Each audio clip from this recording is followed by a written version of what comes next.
Time now to welcome in Douglas County head coach Johnny White. Coach, thanks a lot for being with us. Look forward to seeing you guys play here in 2025. I'm glad to be here. Thank you for having me. Well, you know, you open up the season against North Gwinnett in the Corky Kell Classic at Mercedes-Benz Stadium. Very exciting. You bring back 8 starters on offense, or maybe 9, including 5 on the offensive line and 4 on defense. Is this year that your Tigers win the state championship? This is the year we plan on getting better every week. I mean, those are great aspirations. We would love to be in that fight. You know, 6A is real tough. So we just got to take it week by week. Got to stay prayed up, hoping we can beat the injury bug. And maybe if it does happen, next man got to be up. But we're going to enjoy this ride, play week by week. Right now, my total concern is North Gwinnett. Well, I tell you what, the ride has been great. 2 years in a row, you've had halftime leads in the state semifinals and had the lead or tied going into the fourth quarter, but you didn't get the win. You've been that close. How has that motivated your team in the offseason, and what's kind of been the message to your guys going into this year for a lot of them, their senior seasons? I mean, the message is, you know, what little things did we not do to get for that thing to happen? You know, not taking anything from Woodwood or from Grayson, but it was some little things that we made some mistakes on that we had to fix. Then as a coaching staff, because we've been to the semifinals last 2 years, what do we need to tweak to get better? So we made some tweaks from our practice schedule to the way we work out to just try to get better. But at the same time, like, you got to crawl before you walk, and then you gotta walk before you can run. So, you know, that first year was big group of sophomores. Last year's a big group of juniors, and this year's a big group of seniors. So we're hoping our seniors can get us to start at the Benz against North Gwinnett, and we're praying to try to finish at the Benz at the end of the season. No doubt about it. That's a big reason why I got you guys ranked number 2 in my preseason rankings for 6A, right behind Grayson, the defending state champions. It's been the best 2-year run in the program's 92-year history, going 24-4.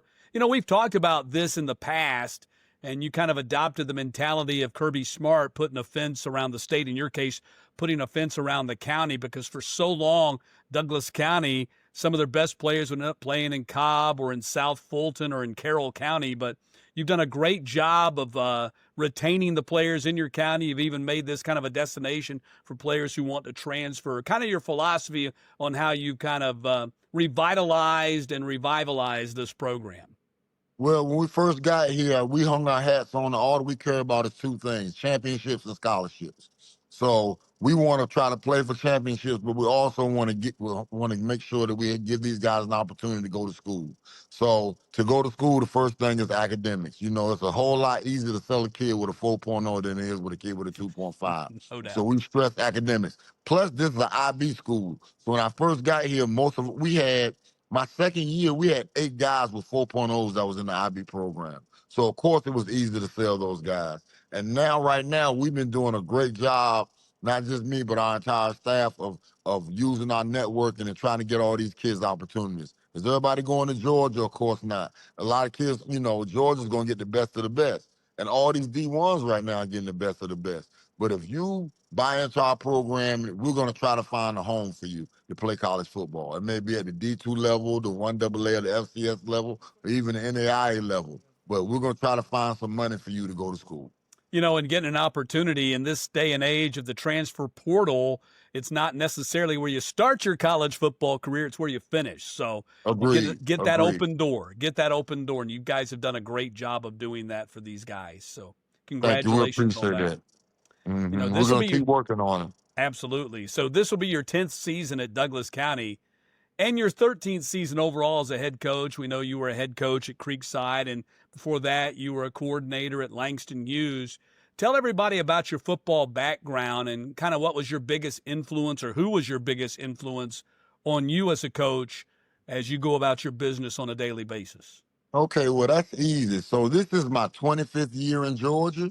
But people don't realize I actually have 5 years in Virginia. I'm a Virginia Beach guy. I played at Liberty University under the great Cleveland Brown coach Sam Rutigliano.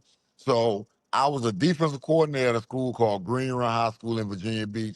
And the head coach at the time was a guy that's my biggest mentor by the name of Cadillac Harris.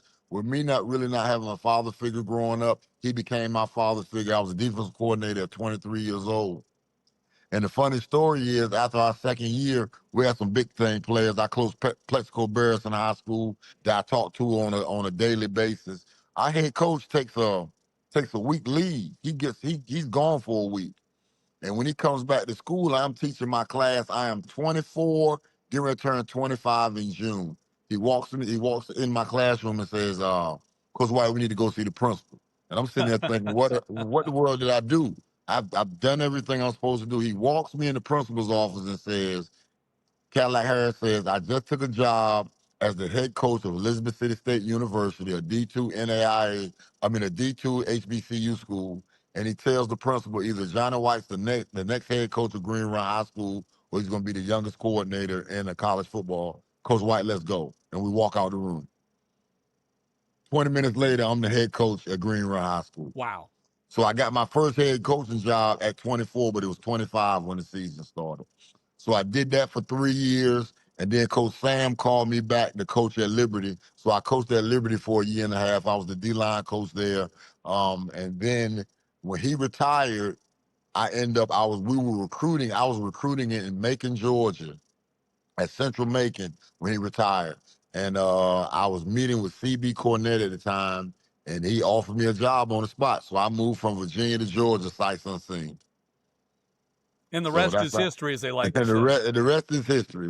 Blessed. God put me where he wanted me to be, and I'm very happy for that. It's been a great run for you, and it's been a pleasure to work with you, over the last decade plus as we've gotten to Mhm. know each other. It's been a lot of Yes, sir. fun. So, let's take a look at your team here in 2025. Let's begin with your new quarterback. Michael Johnson transferred in from Dutchtown, and he's committed to Utah. What have you seen from Michael as he takes the reins of your offense? Very cerebral. As good as an athlete he is, he really takes the playbook and wants to understand everything. He does a great job with our coordinators, Coach Quinn and Coach Hilton, Route King. So he's really bought into everything we do. We had to catch him up when he got here, but he's done a phenomenal job, and he's such an exceptional athlete that his feet really can make a difference. So he's done a great job. He's taking leadership of what we do, and I'm really happy that he's here. Look forward to seeing him play. He's got probably the top wide receiver group in the state to throw the ball to. Of course, everybody knows about Aaron Gregory, who's committed to Texas A&M, and Florida State commit Devin Carter. You can tell us about them, but those aren't the only guys in the room. No, those two are great, great guys. They work their tails off. I've been saying it ever since the spring, and I'll say it until the cows come home. Devin Carter is the heartbeat and the leader of this football team. Devin Carter leads in the weight room. He leads in practice. Just to see the effort he gives to the young receivers, trying to make sure they understand our offense. He does a great job. Aaron does a great job of leading, but Aaron's leading is definitely by example. So those are two great guys. But we got a young guy that we're looking forward to seeing as a freshman. You remember we had James Johnson all those years, Big unbelievable loss, yep. athlete. We have his little brother who's already bigger than him, Wow. named Jeremiah Mathis, who's going to be making plays for us. Rocky Kelly, who also plays running back, we're playing him a lot at the slot. And then Dre Reading, who's a corner for us, has been in our program all 4 years. He's gonna do a lot for us at receiver as well. So our receiver room is probably about 7 to 8 deep. Got David Clowney the fifth. His dad played in the NFL. Is our coach at Missouri Southern, a young guy. So we're going to be looking, even though we got some vets, it's going to be time for some young guys to make some plays for us this year as well. Very deep room. Had an opportunity to meet Dexter Carter, Devin's dad, when we were out there at Jimmy Johnson Stadium last year, and that was a pleasure to visit with him and kind of, he kind of told us the process of why Devin ended up being a wide receiver. Aside from the fact that he's got a wide receiver body, his Exactly. dad, he's got a wide receiver body, but his dad was like always pushing him to go wide receiver instead of running back because he felt like that's where the game was going. And of course, his dad, who played in the National Football League, was right. Exactly. That's where the game is right now. Well, you still got to have a running back, and you still got to have an offensive line. You got senior running back Zamarcus Lindley coming back, and 5 starters on that offensive line, including massive 2027 4-star Josh Samapel, I should say, and he's the baby of the group.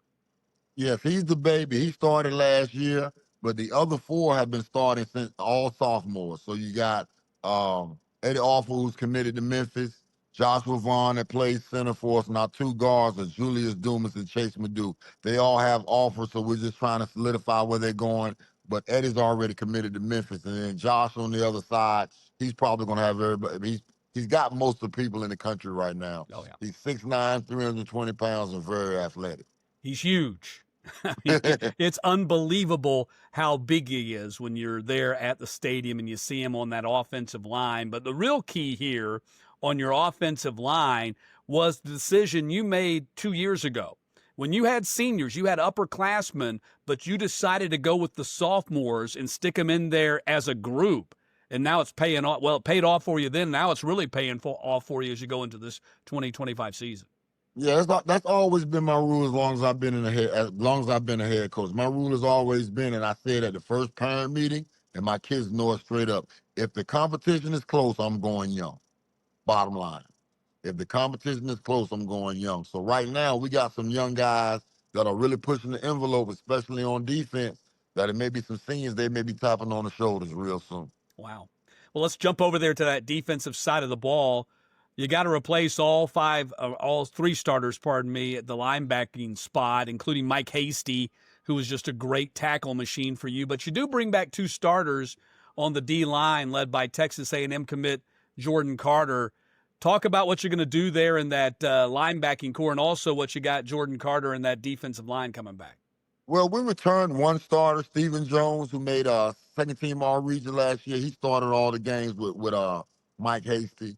So we're bringing him back. He's going to be our leader on defense. Jordan Carter and Solomon Fabian have played very well for us. So right now up front, we're starting a sophomore who's going to be a big name to hear. Stephen McClennan. He's 6'4.5", 225 pounds, and he's a sophomore, and he runs like the wind. So he's going to be the next big thing coming out of Douglas County. We also have Jordan Smith, who plays the nose guard for us. He's a junior. He's 6'2", 270 right now. And I just know I'm just waiting for his knees to start hurting because his mom is 6'1" and his dad is 6'4". And he's just 15, hasn't turned 16 yet. So the growth spurt's going to come. So we're just waiting for it to come. I think before he graduates, he's going to be 6'4", 6'5". Wow. So we're really excited there. We have Richard Dice, who transferred from Westlake at the linebacker, who's doing well. And we have a young guy by the name of Kendrick Howard Jr. He's a sophomore. He's definitely in the rotation, and all three of those guys are special. Secondary, you have three outstanding safeties. Want to hear how you're going to work all those guys into the mix. Indiana commit Jamar Owens returns for his senior year. You got a couple of 2027 four-stars in Adrian Cole and Kennedy Green, both of those newcomers to your program. They're all doing well. And having those three really, believe it or not, really helps us out because now we can move Jamar to corner a little bit more. Jamar's such a superior athlete. Like, he's one of the best athletes I've ever coached. He reminds me so much of a guy I had at Creekside by the name of Joshua Hosey, who went to Auburn. I remember him. They're very similar in how they attack the game and how they play football. So we're going to start them off at safety. Both of those three, one will play the nickel, the other two will play safety. They're all interchangeable. All three can play both of them. So we're really excited what we have in the secondary. It's probably the deepest secondary I've had in a long time. Coach, you're deep at a lot of spots. I would agree that safety and that secondary spot is extraordinarily deep. And that's not even to mention Aaron Gregory, who played both ways all of last year. That's right. He started both ways all last year. So right now he doesn't have to start at safety, but he's still going to get his reps on defense for us. You can plug him in there in those special situations where you really need him. He can spell those guys. What a luxury to have. It's a blessing, definitely that. Schedule, in addition to the Corky Kell Dave Hunter Classic, you've got Langston Hughes. Coach Boone's moved on, so Coach Boone's moved to Northside Warner Robins, and I look forward to having them on the schedule soon, I'm guessing. But Langston Hughes and Buford back-to-back weeks, September 5th and 12th in your non-region. Of course, GBB Sports Football Fridays in Georgia will be there for your game against the Buford Wolves. We'll look forward to that. And, of course, to get into your region schedule, Region 2, 6A, and the one at the end of the schedule really jumps off the page. Of course, that's the maybe for the region championship when you guys travel to Carrollton. Should be a fun schedule there for you guys. Yeah, it's definitely a fun schedule. And then starting off with North Gwinnett isn't an easy game as No, well. not at all. They're a great football team. They're led by a great coaching staff. I've known Coach Gott for a while. He does an unbelievable job. His son is a straight beast, and they're going to be hard to beat. We're gonna have to bring our A game to get past them. Then we go to Langston. I think Coach Enrico Hines does a great job with everything he does, being the coordinator at Creekside when they won the state, being the coordinator at Langston when they won the state. He's an offensive mind. He's got some great coaches around him. And then we go to Buford. I don't know what the stadium's called, but we've been calling the Baby Benz. It's the Baby Mercedes-Benz Stadium. So we get to go and go and play there and see all the bells and whistles. Great team. Coach Ampley does a great job. What I will say is this. We plan on making the playoffs, and after those 10 games, I know we'll be battle ready. You will be battle tested. There's no doubt about that. The official name of the stadium, by the way, is Philip Beard Stadium. Coach App, when we had him on the podcast a couple of weeks ago, they're just calling it the Beard. Okay. So you're going to the Beard, to play Buford. So that'll be fun. But you got a lot of football to go before you get to that date. And we look Yes, forward sir. to it. A lot of it. We still have to play Jonesboro's a great team. They're loaded too. They're always loaded. And then Newton County comes here. Good football team, hard-nosed, physical team. So we got our hands full every week. You guys will be ready to go by the time that region schedule kicks in. I hope so. Well, Coach, thanks a lot for visiting with us here on the podcast, and we look forward to catching up with you definitely that week of September 12th and, of course, later on in the season as well. And best of luck as you guys pursue that 2025 state championship. Thank you.